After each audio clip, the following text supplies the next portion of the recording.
in the wild, leaving meant survival. But this lion cub chose to stay beside his dying brother. In the heart of the African savanna, survival follows one simple rule: the weak are left behind. But one morning, as the sun rose over the tall grass, a young lion cub broke that rule.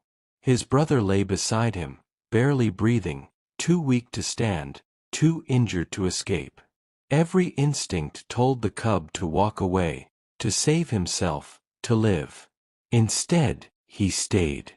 And in that quiet moment, beside a brother the world had already given up on, something happened that would touch everyone who saw it and make us think differently about love, loyalty, and survival itself. Dawn arrived without fuss, sliding across the northern Serengeti like a slow breath. The sky was a pale, bruised blue, and the tall grass held the night's coolness in tiny beads of water that clung to every blade. Far off, a line of acacia trees stood like dark cutouts against the rising light, their branches still, as if even the wind had decided to wait. In a shallow dip where the earth softened into a narrow patch of shade, two lion cubs lay close enough that their fur touched. One of them, Noah, was stretched on his side, his ribs lifting in short, uneven pulls. His eyes were half closed, not asleep, not fully awake either, caught somewhere between the world and the edge of leaving it. The other, Eli, pressed his small body against his brother's shoulder, as if he could hold him in place by warmth alone. Eli did not sleep. His ears twitched at the faintest sounds, the scrape of a beetle in dry soil, the whisper of grass shifting when a lizard moved, the distant cough of a hyena somewhere beyond the rise. Every few minutes he lifted his head and looked at the horizon, then lowered it again, resting his chin near Noah's chest. It was not the posture of comfort. It was a watch. In the wild, the air carried information the way a river carried leaves. The smell of weakness did not stay hidden. It drifted, subtle at first, then clearer, and it pulled the attention of things that survived by noticing what others tried to ignore.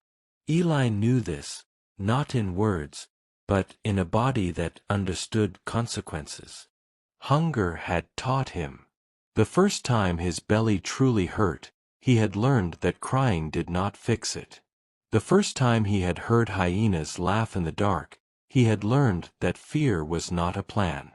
The first time he'd been chased, breath burning, paws slipping in dust, he had learned that sometimes living meant running faster than your thoughts. But this morning, he did not run. He stayed, even when Noah's breathing turned into a thin, rattling pattern that made Eli's throat tighten. He stayed, even when a pair of vultures landed on a dead branch far away, quiet and patient as judges. He stayed, even when the sun lifted higher and the grass began to warm, releasing the smell of damp earth into the air. He stayed because leaving would have meant something worse than danger. Leaving would have meant that the last piece of his world was no longer beside him. A soft sound came from Noah's throat. Not a roar, not even a growl. Just a faint, strained breath that made his whiskers tremble. Eli nudged him immediately, nose to cheek, then to the side of his nose, as if checking the edges of his brother for proof he was still here. He licked once, carefully, like a ritual. Noah's eyelids fluttered.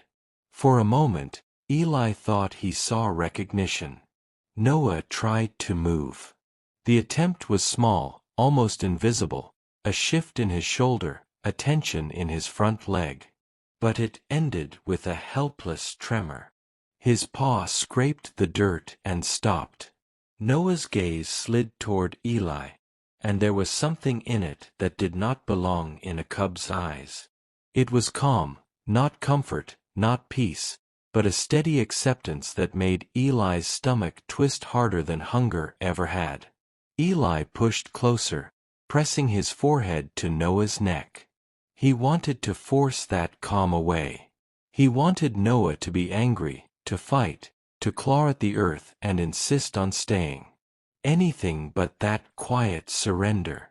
The sun rose another inch and the world around them slowly woke. A herd of zebra passed at a distance, their heads low, their ears flicking. They did not come closer. They did not need to. They could feel the tension in the air, the way rain could be felt before it fell. Eli watched them go, then looked back at Noah. Noah's breathing hitched again. Eli's muscles tightened. He turned his head sharply as a sound drifted over the grass. Laughter, faint but unmistakable, as if someone were amused by suffering. Hyenas. Not close yet, but not far enough to ignore. Eli stood, his small legs shook from exhaustion, but he forced them steady. He placed himself between Noah and the sound, shoulders squared, tail stiff. He did not know how many hyenas were out there. He did not know if there was anything left in him to fight. But he knew what he would not allow. The laughter came again, closer now, carried by the slight morning wind. Eli did not roar.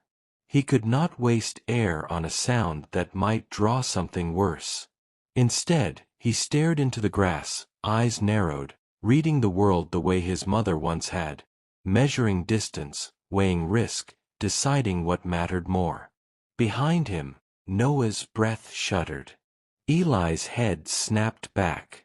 Noah's eyes were open wider now, glassy but focused.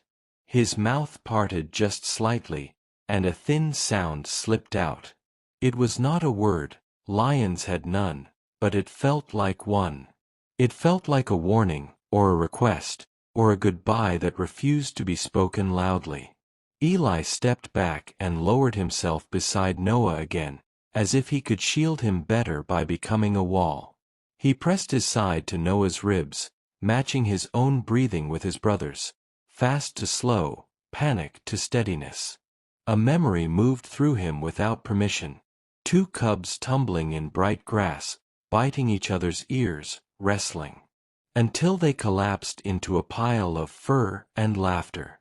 Noah always won, always pinned Eli with a smug little look, and then released him like it was a gift. Their mother had watched nearby, eyes half closed, tail flicking in quiet approval. That had been before. Before the world changed shape. Eli blinked hard, forcing the memory away because it hurt in a way he didn't understand. He wasn't sure why his body hurt so much when nothing was biting him. He wasn't sure why his chest felt tight when the air was warm. He only knew something was unraveling, and he was holding on to a thread with teeth that were still too small. The hyena laughter faded and returned like a tide testing the shore. Eli could feel them circling, not in sight, but in intention. He rose again, this time not to fight, but to listen. The grass whispered. A branch snapped somewhere. Eli froze. Nothing appeared. Then in the far distance, so far that it could have been imagination, came the low hum of something that didn't belong to the savannah. Not an animal call, not thunder. A mechanical hum, faint and steady, like a bee made of metal. Eli's ears angled toward it instinctively. His eyes narrowed at the sky. Above the line of acacias, a tiny shape moved. At first, it looked like a strange bird, too precise, too smooth. It hovered, then shifted, then hovered again, as if watching. Eli did not understand machines. He did not understand humans. He did not understand the invisible threads that tied this place to a world beyond grass and blood and sun. But he understood one thing clearly. Something was looking at them. Eli's body tensed. He stepped in front of Noah and lifted his head, staring upward. His throat tightened and a sound rose inside him, an instinctive warning, a claim, a declaration that this was his and would not be taken. But the sound that came out was not the fierce roar he imagined. It was rougher, thinner, worn down by thirst and sleepless nights. Still, it carried in the quiet morning like a flare shot into the sky. The hovering shape paused, as if it heard. Eli's roar ended in a cough. He swallowed and tried again, louder this time, pushing the sound from somewhere deeper than fear.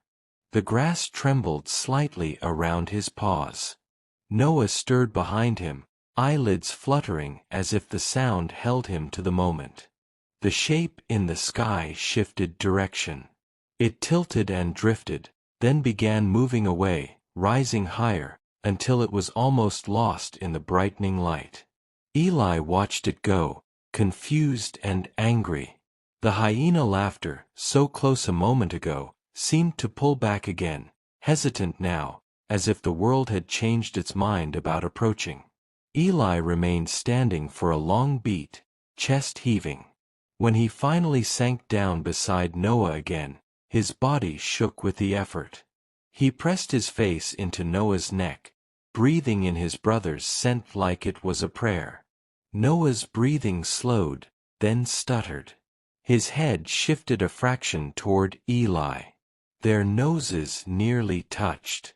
Eli stayed still, afraid that movement might break whatever fragile connection remained.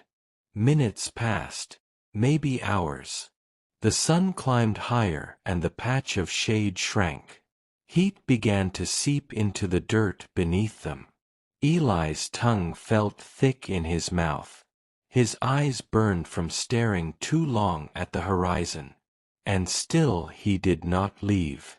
Because somewhere in his small chest, beneath hunger and fear and exhaustion, lived something stronger than instinct, something his mother had planted long before she was gone, not with words, but with the way she had always returned to them, the way she had stood between them and danger, the way she had taught them that family was not a luxury. It was the only reason the fight mattered at all. Eli lowered his head until his cheek rested against Noah's shoulder. He listened to the uneven breathing and waited for the next breath to come. When it did, Eli's eyes filled, not with tears, because lions didn't cry the way humans did, but with a wet shine that came from strain and dust and a stubborn refusal to accept endings. He pushed his paws closer, curling them around himself and Noah like a barrier. The air held its breath again.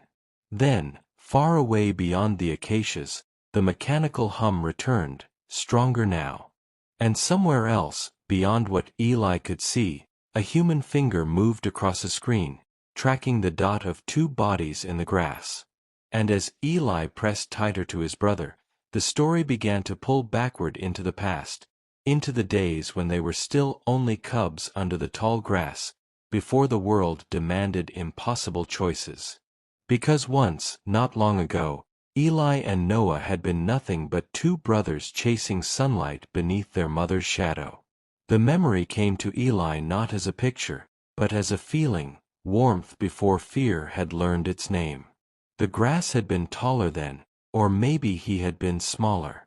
Either way, the world once felt softer, shaped by routines that made sense. Morning meant following. Evening meant curling close.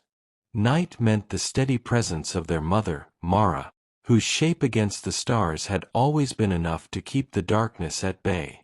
Noah had been the first to step forward in everything. The first to test unfamiliar smells, the first to pounce clumsily at insects, the first to wander just far enough to worry Mara before circling back with the unmistakable confidence of a cub who believed nothing bad could truly happen.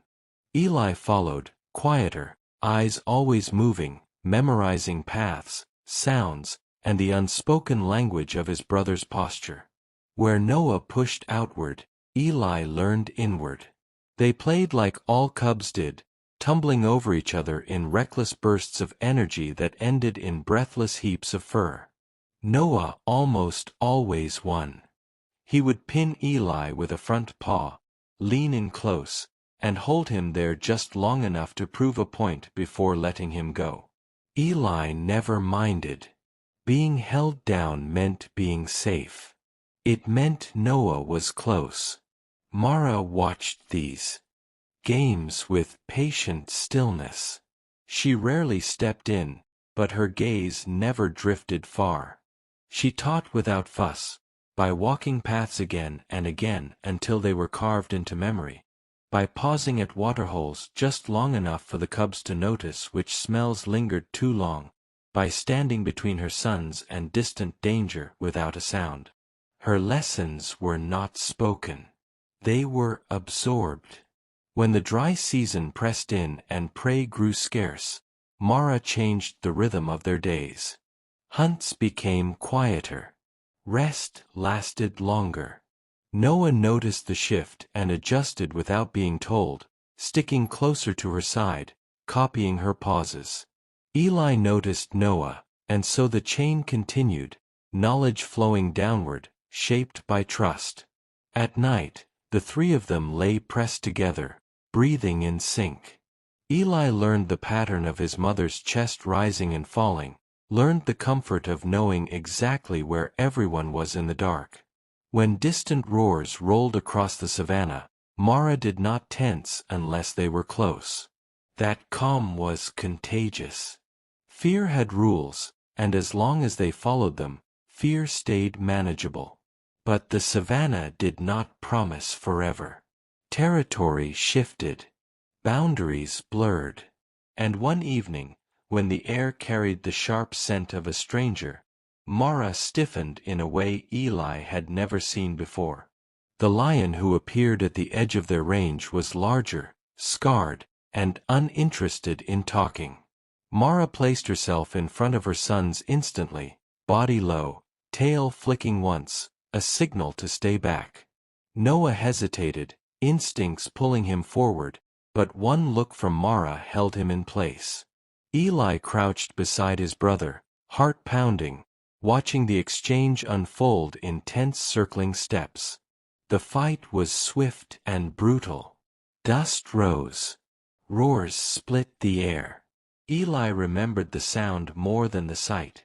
The deep shuddering force of it vibrating through the ground and into his bones. He remembered being shoved back by Noah's shoulder, the firm insistence to stay behind him. He remembered Mara lunging, not to win, but to buy time. When it was over, the stranger left. But Mara did not rise again. The world changed shape in that moment. Not all at once, but like a slow crack spreading beneath the surface. Noah stood over their mother, stunned, his body rigid, eyes fixed on the stillness where movement should have been. Eli pressed into him, confused, waiting for Mara to breathe, to flick her tail, to fix the mistake. She did not. The night that followed felt longer than any before it. Without Mara's steady presence, the darkness pressed closer. Sounds sharpened. Every rustle carried meaning. Noah stayed awake, head high, ears tracking movement in all directions. Eli copied him, though exhaustion weighed heavy. Morning did not fix what had broken. Hunger came sooner. The path to water felt farther. Noah began making decisions Mara once had: when to move, when to hide, when to wait. He did not announce these choices. He simply acted, and Eli followed, trusting the familiar rhythm of being guided. Days passed, then weeks. The brothers adapted slowly, unevenly. Noah grew leaner, stronger, his confidence hardening into watchfulness.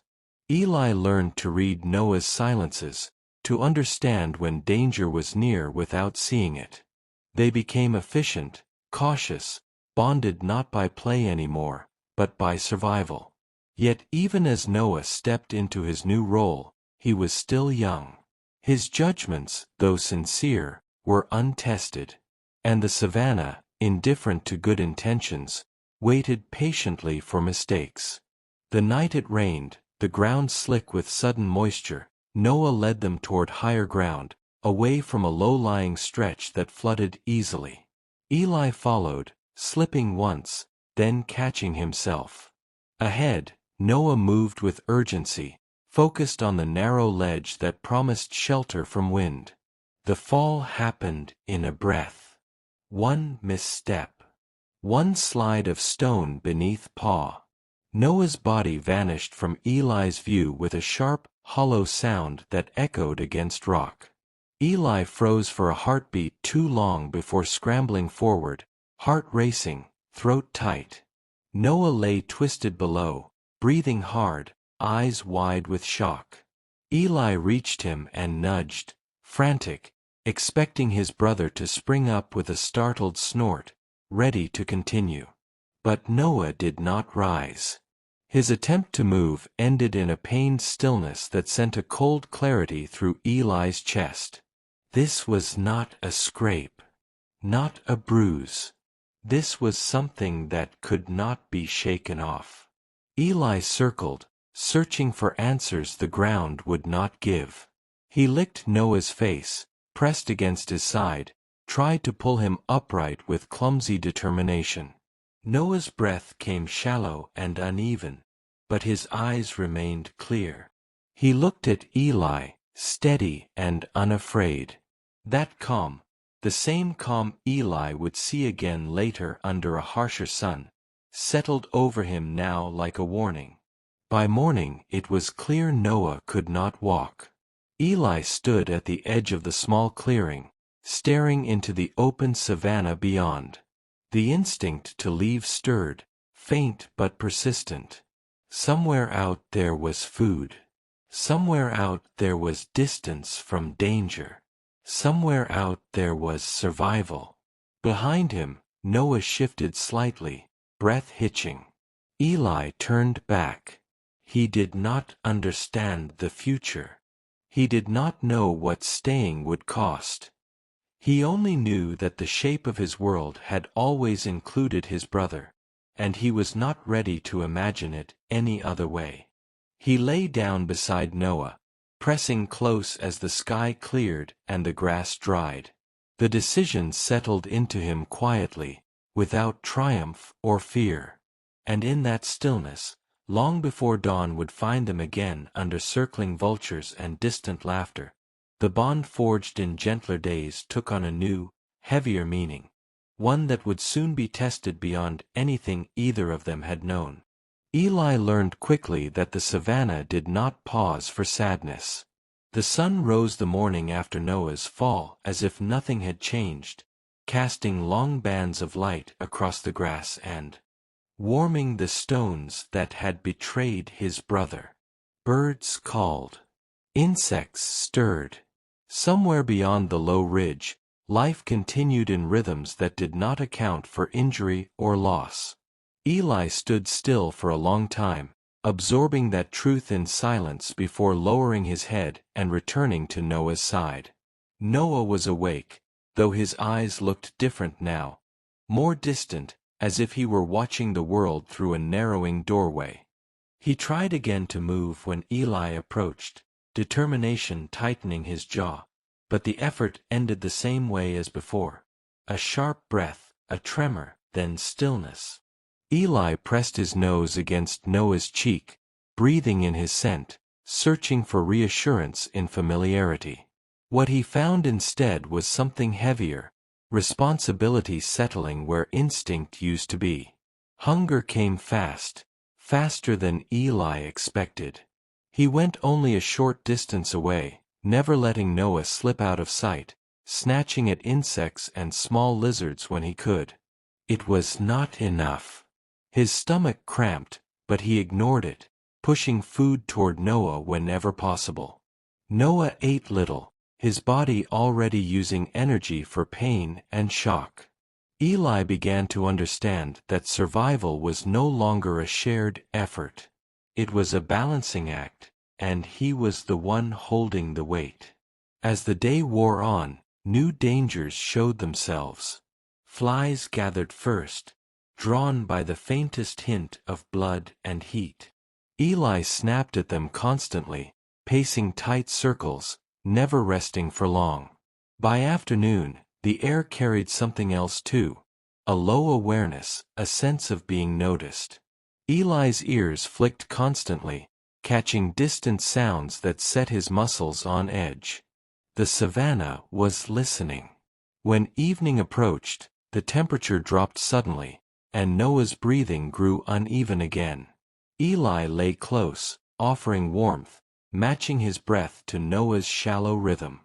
He remembered nights when Mara's body had formed a solid barrier against cold and fear. Without her, the darkness felt deeper, less predictable. Every shadow seemed sharper. Every sound carried intent. That night the laughter came again, closer than before. Eli rose instantly, placing himself between Noah and the sound, shoulders squared, legs stiff with exhaustion. He did not growl. He did not roar. He listened, measuring distance, recalling the lessons learned by watching rather than doing. The laughter drifted, circled, then faded just enough to keep him from relaxing. It was a test, one he knew would be repeated. By morning, Eli's eyes burned from lack of rest. His body hurt in places he didn't know could hurt. Noah stirred less now, saving what little strength remained. When Eli nudged him awake with a soft sound, Noah opened his eyes and met his gaze with the same steady calm. It wasn't giving up. It was trust. That trust frightened Eli more than the hyenas ever could. He understood then that childhood had ended, not with Mara's death, not even with Noah's fall, but here, in the quiet acceptance of a role he had never asked for. There was no one left to lead them. No larger presence to look to. Every choice now belonged to him, and every mistake would be paid for immediately. Eli scanned the horizon, considering paths he had followed before with Noah at the front. He thought about water, about shelter, about whether moving Noah even a short distance would help or harm. The savannah offered no guidance. It only waited. He chose to stay. As the heat climbed again, Eli focused on small necessary actions. Clearing debris from around Noah, positioning his body to block the sun, watching the wind to keep smells from carrying too far. Each task grounded him, pulling his thoughts away from what might come next. Survival, he learned, was not a single act of bravery. It was a series of quiet decisions made without applause. By late afternoon, Noah's condition worsened. His breaths came shorter. His body trembled despite the warmth. Eli pressed closer, his heart racing, searching for something, anything, to change the direction of the day. Instinct urged him to call out, to signal for help the only way he knew how. But sound was a risk. Sound traveled. As dusk fell, the sky turned purple and gold. Eli finally let out a low, cautious sound. Not a roar, but not silence either. It was the voice of a cub carrying more than his age allowed, testing whether the world would answer. It did not. The stars emerged one by one. Noah's breathing steadied slightly, then faltered again. Eli remained awake, eyes fixed on the dark, body coiled and ready, though he had no clear plan for what readiness meant anymore. Somewhere deep inside, beneath fatigue and fear, a single understanding took root. Staying was no longer about choice. It was about identity. Leaving would not just cost Noah his life. It would tear away the part of Eli that had learned from the very beginning that love was action, not instinct. As the night deepened, Eli rested his chin on Noah's shoulder and waited for the next breath. The breath Eli had been waiting for came again, thin but present, and for a moment he allowed himself to stay still. Dawn was still hours away. The sky above the savannah had turned into a deep, soundless bowl, stars scattered unevenly, indifferent witnesses to the small struggle unfolding below. Eli did not look at them. His focus remained on Noah, on the subtle rise of his chest, on the fragile rhythm that felt like it could slip away if watched too closely. The night pressed in with purpose. Cold crept from the ground first, seeping into Eli's paws and settling in his joints. He shifted his body to block it from Noah, angling himself so the wind struck his own side instead. The effort cost him energy he did not have, but he did it anyway, because every instinct now bent toward a single purpose. Somewhere far off, a hyena laughed again, the sound sharp and mocking. And this time it did not pull back quickly. It lingered, testing. Eli rose slowly, careful not to bump Noah. His muscles protested, trembling with fatigue, but he forced himself upright. He took a few steps away, just enough to widen his stance, then turned back, placing himself squarely between Noah and the darkness. He stood there for a long time, listening, counting breaths that were not his own. The laughter multiplied. It came from more than one direction now, overlapping in uneven bursts. Eli's ears flattened. His tail stiffened. He could not see them yet, but he could feel their presence the way pressure builds before a storm breaks. The savannah had shifted from watching to deciding. Eli made a choice without thinking. He lowered his head and released a short warning growl. Not loud, not challenging, but deliberate. The sound carried just far enough to announce awareness. The laughter paused, recalculated, then resumed closer. Noah stirred behind him. His breathing hitched, and a faint sound slipped from his throat. Eli stepped back instantly, pressing against his brother, grounding him with touch. He licked Noah's face once, then again, steady and precise, as if repeating a task he believed could still change the outcome. The hyenas appeared at the edge of the clearing, shapes rather than forms at first. Their eyes caught the starlight, reflecting it back in sharp points. They did not rush. They never did. They circled slowly, patient as time itself, confident that hunger and exhaustion would do most of the work for them. Eli held his ground. He did not charge. He did not pull back. He shifted with them, step for step, adjusting his position so his body always blocked the most direct path to Noah. His breathing grew heavy.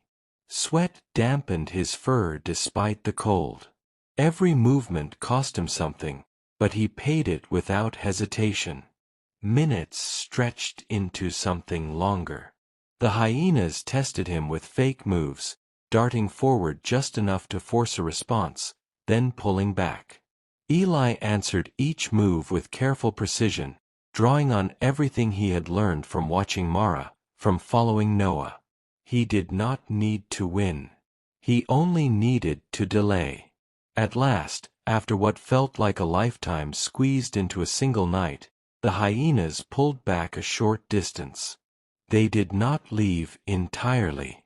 They settled in the grass beyond the clearing, waiting. Eli understood the message clearly. This was not over. It was merely postponed.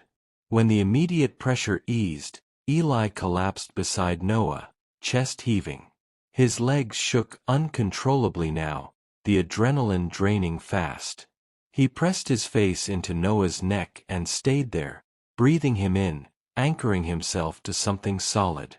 Noah's breathing was worse. Each inhale sounded strained, as if his chest resisted the effort. Panic flared, sharp and sudden.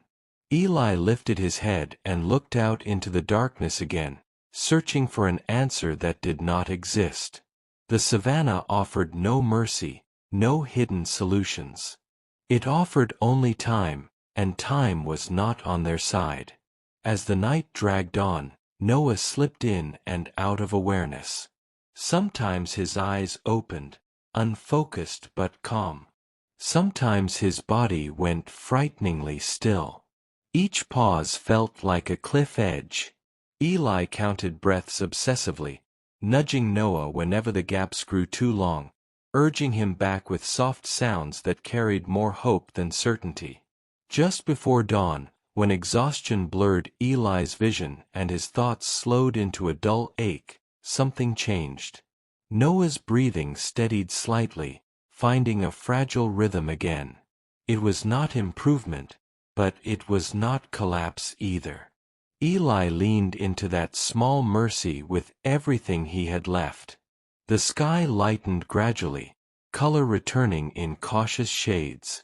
As visibility improved, Eli saw the hyenas again, still waiting, their patience unbroken.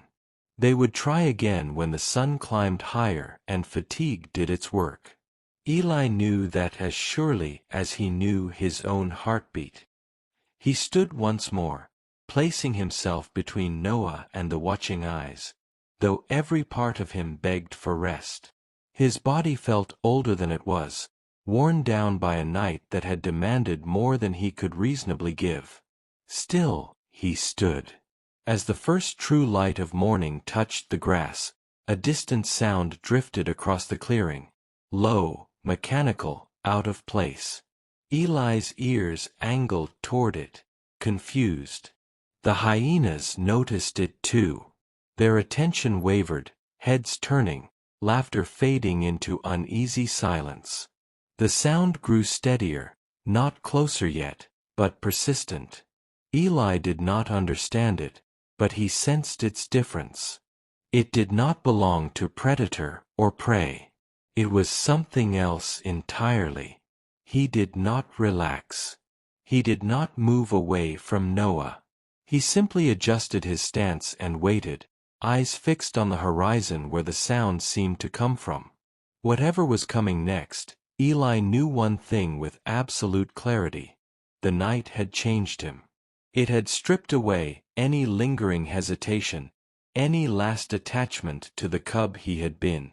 In its place stood something quieter and far more dangerous, a determination shaped by love and sharpened by loss. He lowered his head briefly, pressing it to Noah's shoulder, then lifted it again, ready. The savannah held its breath. Whatever the sound was, it faded with the rising sun, dissolving into the growing noise of the waking savannah. Birds resumed their calls. Insects buzzed low over the grass. The hyenas, unsettled but not convinced, melted back into the distance, their shapes thinning until they were nothing more than smudges against the heat. The clearing felt temporarily spared.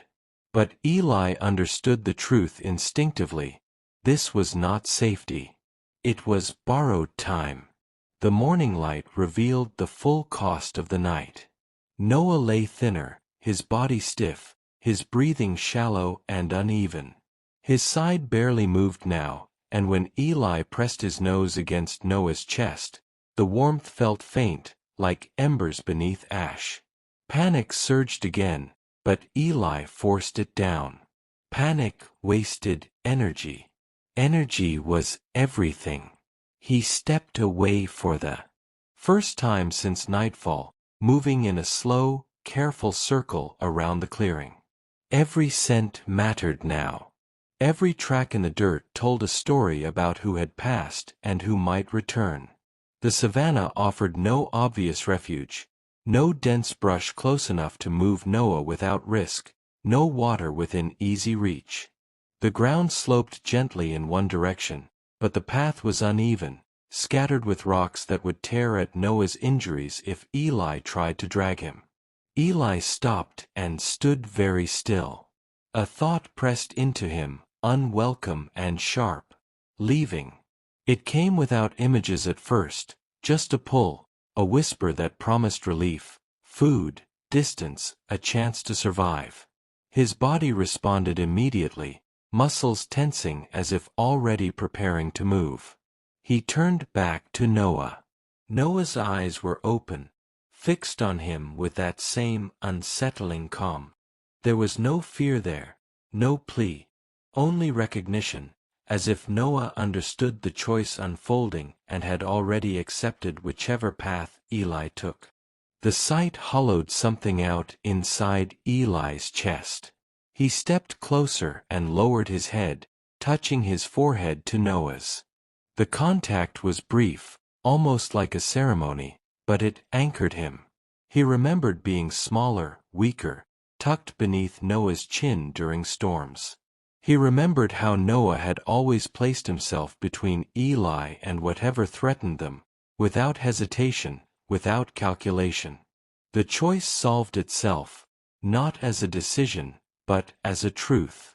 Eli lay down beside Noah again, curling his body along his brother's side. He pressed close, sharing what warmth he had left, sharing his breath, his strength, his time. Whatever this would cost, he would pay it. The day grew hotter. Eli endured it in pieces, periods of stillness broken by sudden alertness when distant sounds shifted. He chased flies constantly, snapped at insects to keep his reflexes sharp, drank sparingly from a shallow puddle he had found nearby, never straying far enough to lose sight of Noah. Hunger gnawed at him, dull and constant, but he pushed it aside. By midday, Noah's condition worsened. His breathing became uneven, pauses stretching longer than before. Eli nudged him repeatedly, softly at first, then harder, urging him to respond. Noah's body trembled faintly, then settled into a frightening stillness that made Eli's heart race. Eli lifted his head and released a sound he had been holding back all morning. A low, broken call that carried more desperation than power. It was not meant for hyenas. It was not meant for rivals. It was meant for the world itself. The savannah did not answer. Hours passed. Shadows shortened. Eli's vision blurred at the edges. His legs felt heavy, his reactions slower. He knew he was reaching the limits of what his body could sustain, and the knowledge did not frighten him as much as he expected. Fear required imagining a future without Noah, and Eli refused to do that. Late in the afternoon, Noah stirred again. His eyes focused briefly on Eli, and his mouth opened as if to form a sound that never fully came. Eli leaned in immediately, licking his brother's nose, offering comfort the only way he knew how. Noah's breathing steadied for a moment, then faltered again, each rise of his chest more difficult than the last. The realization settled over Eli with quiet certainty. Noah was dying. There was no drama in the thought, no sudden surge of panic, just a heavy, undeniable truth that pressed down on him until everything else fell away. The savannah faded into background noise. Hunger, fear, even the threat of predators lost their urgency. Eli stayed. He did not pace. He did not scan the horizon. He lowered himself fully against Noah's side, fitting his smaller body into the curve of his brother's ribs, as if returning to a place he had always belonged. He matched his breathing to Noah's again, fast to slow, steady to fragile, refusing to let the rhythm break alone. As the sun began to fall, the light turning golden and soft, Eli felt something shift inside him. Not hope, not relief, but a deep, aching clarity. This moment, however it ended, mattered. Staying mattered. When Noah's breathing thinned to a whisper, Eli lifted his head and let out a sound that tore itself from somewhere deeper than instinct. It was rough, uneven, cracked with exhaustion, but it carried across the grass with unmistakable urgency. A cub's roar, stripped of show, shaped by devotion. Eli did not know who might hear it. He did not care. He stayed beside his dying brother, pressing closer as the light faded, holding the line against a world that had already begun to turn away. The light drained from the grass as if someone were slowly dimming the world. Gold softened into amber, then into a bruised, dusty gray. Eli stayed pressed against Noah, feeling each breath like a fragile thread being pulled through his ribs. The air around them cooled, carrying the faint sweetness of distant blossoms and the sharper, harsher smell of dust and old heat. Noah's breathing became less like breathing and more like effort, something done with concentration, as if his body had to remember the instructions every time. Eli listened so closely that the rest of the savannah blurred. A beetle crawled over a stone nearby. A bird called once and went quiet. Even the wind seemed to move carefully, like it didn't want to disturb what was happening. Eli nudged Noah's nose again, softer this time. The gesture wasn't frantic anymore. It was tender, almost gentle, like a promise made without language. Noah's eyelids fluttered. His gaze landed on Eli for a moment, unfocused, but present. There was no fear in it, no struggle, just a steady calm that felt like the last thing he had left to give. Eli's chest tightened. He pressed his forehead to Noah's and held it there, trying to push warmth into him the way the sun did to the stones. He stayed like that until his own breath sounded loud, too loud, in the widening silence. Then Noah's breathing paused. It wasn't long, only a space between one breath and the next, but it was long enough to change everything inside Eli. His ears snapped forward. His body stiffened. He lifted his head sharply, staring at Noah's ribs as if his eyes could command them to rise. Eli nudged again, harder. Noah's head shifted a fraction, a small, involuntary movement that could have been nothing, could have been the body letting go. Eli froze, then licked Noah's cheek quickly, the motion almost desperate, as if the action itself could pull him back. Another pause. Eli's throat made a sound without permission, a low, broken noise that wasn't a growl, wasn't a whine, wasn't anything clean or familiar. It came from the place where panic and love collided. Noah's ribs lifted again. Barely. A thin breath slipped through. Relief hit Eli so suddenly it almost made him dizzy. He pressed closer, trying to match the rhythm, trying to persuade Noah's body to keep remembering. The sky deepened into dusk. Shadows pulled beneath the grass. Far away, laughter rose. Hyenas again, faint but unmistakable, drifting across the plain like a reminder that the world did not pause simply because Eli wanted it to. Eli lifted his head and stared into the distance.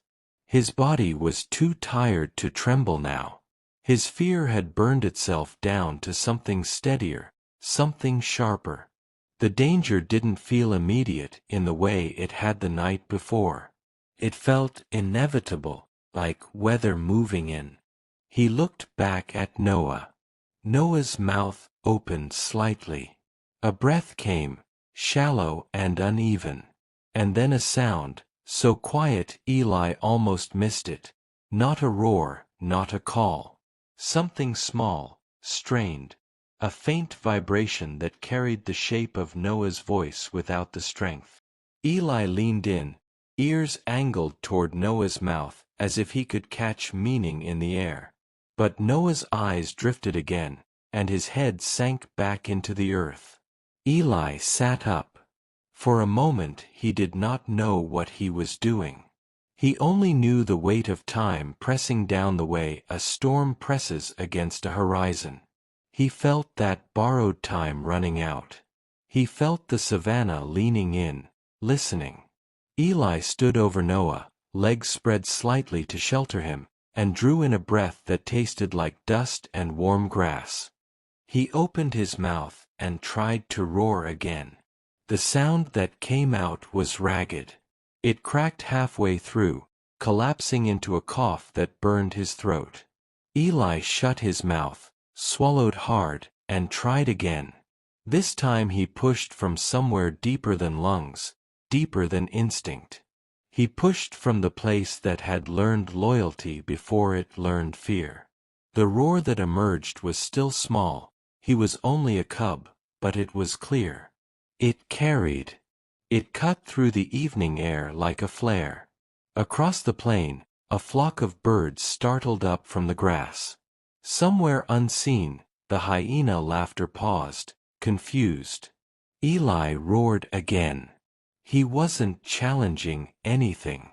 He wasn't claiming territory. He wasn't even warning. It was something else entirely, a refusal. A refusal to let this end quietly. A refusal to let the world pretend it hadn't happened. The second roar was steadier than the first. It held a rawness that felt older than his body. It vibrated in the air, and the grass seemed to shiver as it passed. Noah's eyes fluttered open again, reacting to the sound like a rope tugged tight. His gaze found Eli's face, and for a moment, just a moment, Eli saw something that looked like recognition, like gratitude, like a goodbye that didn't want to be spoken yet. Eli lowered his head to Noah's again, pressing close, then lifted it and roared a third time. The savannah answered, but not in the way Eli expected. It came as a hum at first, faint and far away, like a vibration in the air that did not belong to any animal. Eli's ears flicked toward it, confused. The hyena laughter vanished entirely now, replaced by a tense quiet that felt unnatural. The hum grew steadier. Eli raised his head, staring at the sky. There, high above the acacia line, something hovered, a shape too smooth to be a bird, too deliberate. It hung in place for a few seconds, then shifted to the side, then held again, as if watching from angles animals were not meant to understand. Eli's body stiffened. His tail lifted slightly. He stepped forward, placing himself more directly over Noah. The hovering shape adjusted its position once more, then drifted in a slow circle, the hum dipping and rising like an insect made of metal. Eli roared toward it, a harsh warning sound. His throat burned, but he didn't stop. He roared again, telling the sky what he had told the grass and the darkness. Not him, not my brother. The shape paused. Then it began to move away, rising higher and gliding toward the horizon where the sun had fallen. The hum faded, but it did not disappear completely. It became something distant, like a memory of sound.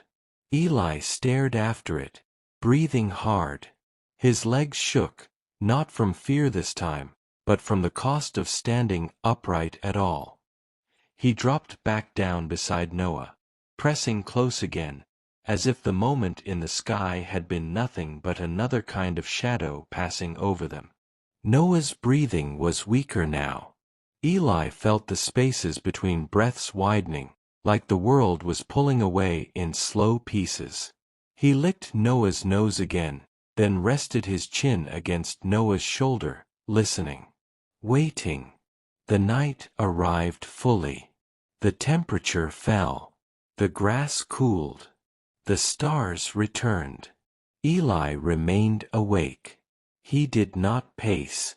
He did not scan endlessly. He stayed close enough to feel Noah's ribs move when they moved, close enough to notice the smallest changes that might mean the difference between a breath and silence. Sometime after midnight, the hyenas returned. Eli heard them before he saw them. Soft footfalls, the subtle whisper of grass parting. Their laughter didn't come immediately. That was what made it worse. They were close enough now to be cautious, close enough to see the cub and understand the effort.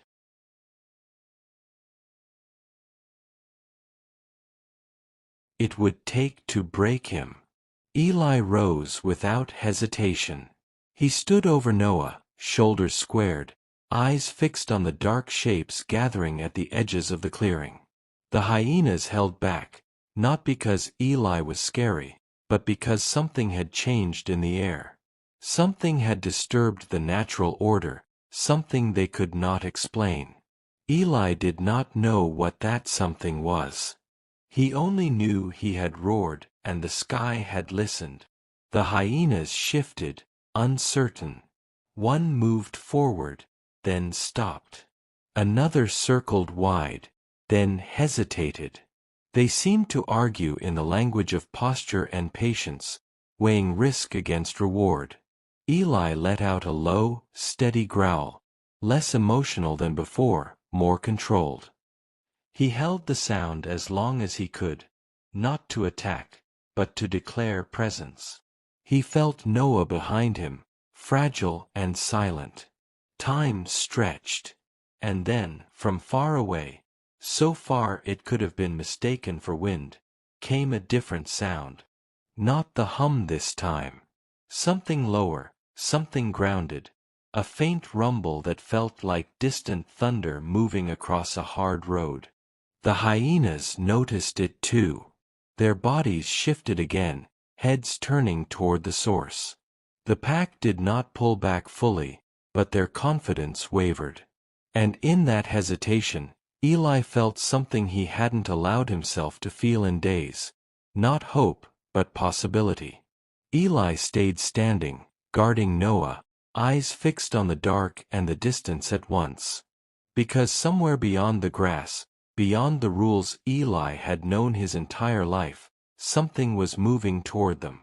The distant rumble did not grow louder all at once. It came in layers, like the approach of weather. First a suggestion, then a presence. Eli stood rigid, muscles coiled, as the hyenas hesitated at the edge of the clearing. Their confidence broke, laughter thinning into uncertain clicks. Whatever was coming did not belong to their rules, and that alone was enough to make them cautious. Eli did not move from Noah's side. The rumble turned into something clearer. As dawn crept back into the sky, a shape emerged beyond the grass, tall, upright, moving with a deliberate rhythm that did not match any animal Eli knew. The scent arrived next, unfamiliar, sharp, threaded with metal and oil. Eli's ears flattened. His body lowered instinctively over Noah, a living barrier. The hyenas melted away as the figure approached the clearing's edge. They did not flee in panic. They pulled back with calculation, deciding this moment was no longer theirs.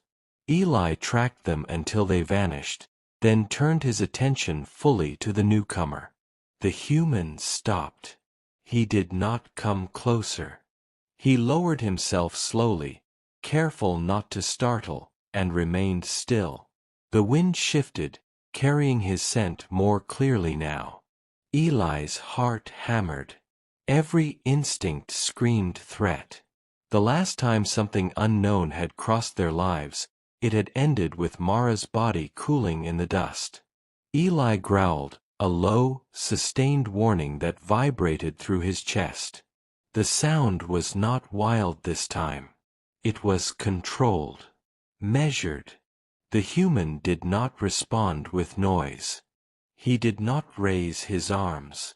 He did not step closer. He simply waited, posture relaxed but attentive, eyes never leaving the two shapes in the grass. Eli felt watched, not hunted, but seen. Minutes passed. The light strengthened. Eli's legs trembled from fatigue, but he did not lower himself.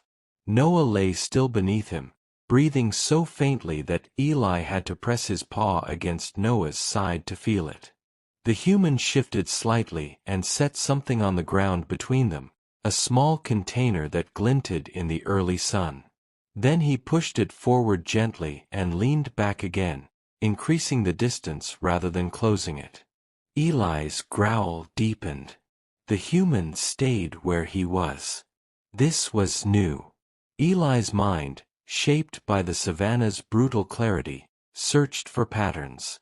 Predators advanced. Rivals postured. Threats tested boundaries. This creature did none of those things. It waited. The wind carried a new scent now, clean, faintly medicinal. It cut through the heavier smells of blood and dust. Eli's nose twitched despite himself. Curiosity stirred, unwelcome but persistent. The human spoke then, softly. The sound meant nothing to Eli in form, but the tone, low, even unhurried, did not trigger alarm. It reminded Eli of the sounds Mara used to make when the world felt balanced. Not a command. Not a challenge. Just presence. Eli took one careful step forward, keeping his body angled so Noah remained shielded. His muscles screamed at the effort. He sniffed the air, eyes locked on the human's hands. Nothing moved. He took another step. The container lay within reach now. Eli sniffed it cautiously, then pulled back at the unfamiliar scent. He growled again, louder this time, to remind the world he was still watching. Behind him, Noah stirred. It was a small movement, just enough to break Eli's focus, but it mattered. Eli turned instantly, pressing close to Noah, checking his breathing. It was there. Thin, fragile, still there. When Eli looked back up, the human had not moved. Something inside Eli shifted. Not trust, not yet, but a rethinking. The immediate danger he had braced for did not arrive. The sky did not break. The ground did not rush forward. The human rose slowly and took a step back, then another. He spoke again, softly, and lifted his hands just enough to show they were empty. Eli did not understand the gesture, but he understood the distance. Space was being offered, not taken. The human turned slightly, angled away, and waited again. Eli stood over Noah, torn between the instinct to drive this thing away, and the deeper, quieter understanding that something different was unfolding. His body sagged under the weight of exhaustion. His breath came shallow and fast. He looked at Noah. Noah's eyes were open now, unfocused but present. His chest rose with effort, then fell. Eli pressed his forehead to Noah's briefly, grounding himself in that connection, then lifted his head again. The choice did not feel like surrender. It felt like permission. Eli stepped aside just enough to allow the human a clearer view of Noah. No more than a shift, but enough. His growl did not stop. It softened into a warning hum, a line drawn clearly in the air. The human nodded once, slowly, as if acknowledging the boundary. He moved closer by inches, never breaking the rhythm of patience. When he knelt again, he did so at an angle, presenting less of his body, reducing his presence rather than asserting it. Eli watched every movement with laser focus. The human reached into his pack and removed something small, then set it down and pulled his hand back immediately. The scent that followed was stronger now, clean, sharp, purposeful. Eli pulled back again, but he did not attack. The human waited. Time stretched thin, pulled tight between them. The sun climbed higher. The savanna held its breath. Finally, when the human inched closer to Noah, Eli placed one paw firmly on the ground between them and let out a low, unmistakable sound. The human froze instantly. They stayed like that, one guarding, one waiting, until Eli shifted his paw back. It was not acceptance. It was a trial. The human moved quickly but gently, touching Noah with practiced care. Eli tensed, ready to strike, but the human's hands were precise, purposeful, and brief. He pulled back again just as quickly, returning to his earlier position. Noah's breathing changed almost immediately. It was subtle, a fraction more depth, a touch more consistency, but Eli felt it like a shock. He leaned down, pressing his ear to Noah's chest. The rhythm was still weak, but steadier than before. Eli lifted his head slowly and stared at the human. The human did not smile. He did not speak. He simply stayed still, allowing the moment to settle without claiming it. Something unfamiliar settled into Eli's chest then, not relief, not gratitude. Trust. Small, cautious, and conditional. As the sun climbed higher, the human repeated the process. Approach, treat, withdraw. Never overstepping. Never assuming. Eli remained alert through it all, but the edge of his fear dulled with each careful exchange. When the human finally rose and backed away, leaving supplies within reach, Eli did not follow. He stayed with Noah, watching until the unfamiliar shape disappeared into the grass. Only then did Eli lower himself fully beside his brother, exhaustion crashing over him in a heavy wave.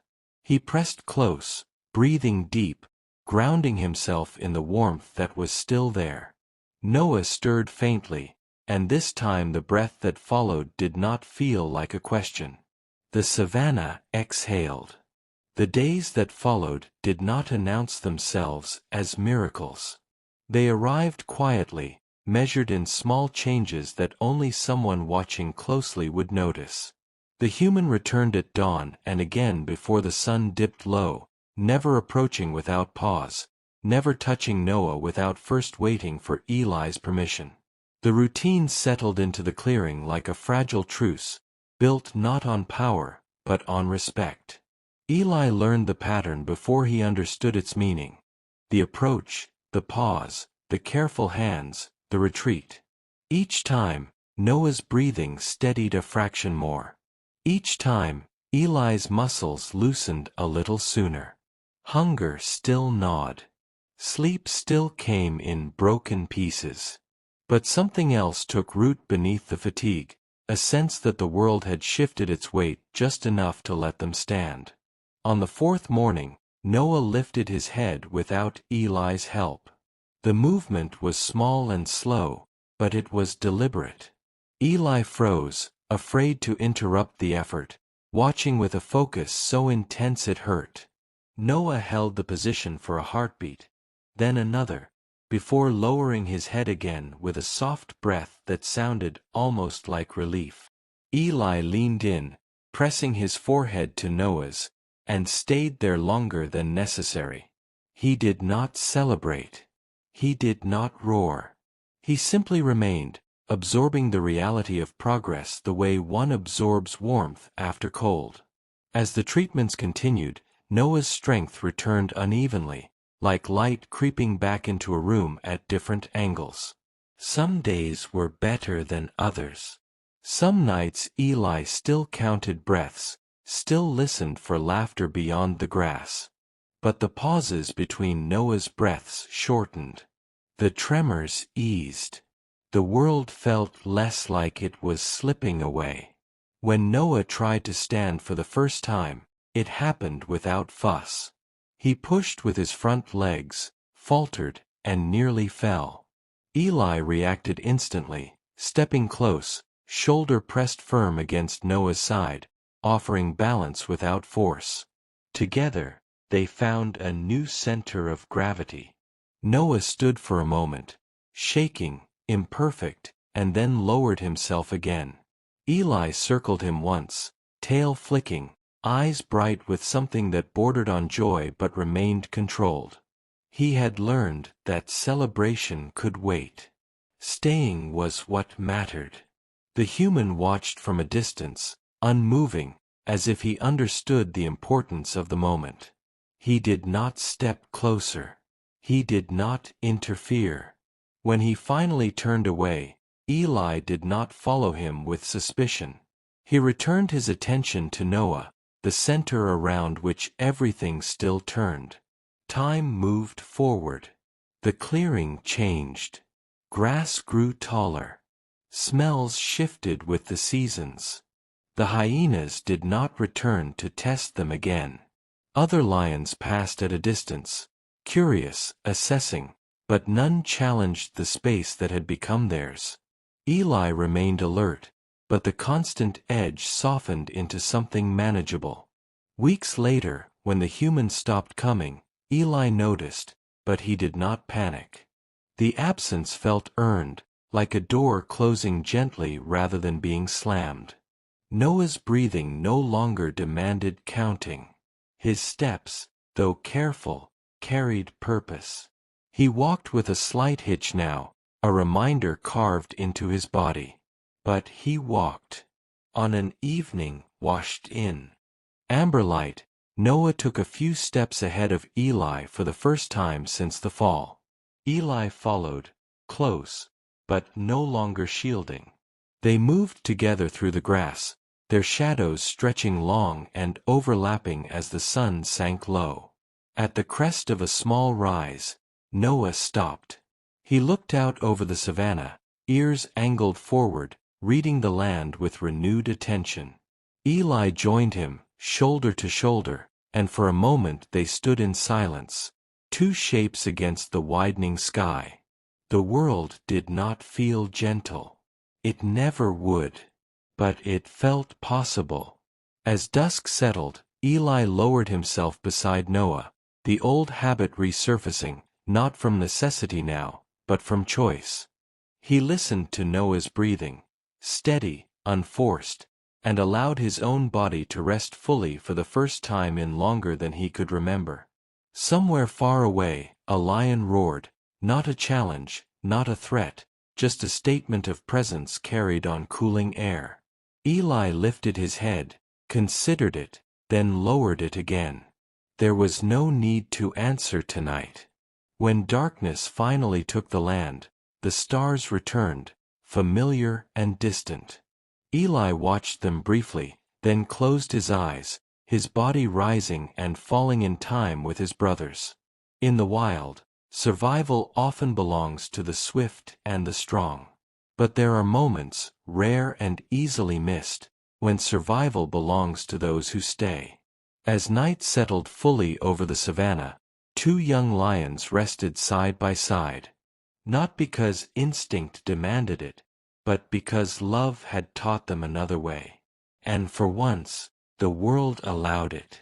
Before you go, take a moment and tell us how this story made you feel.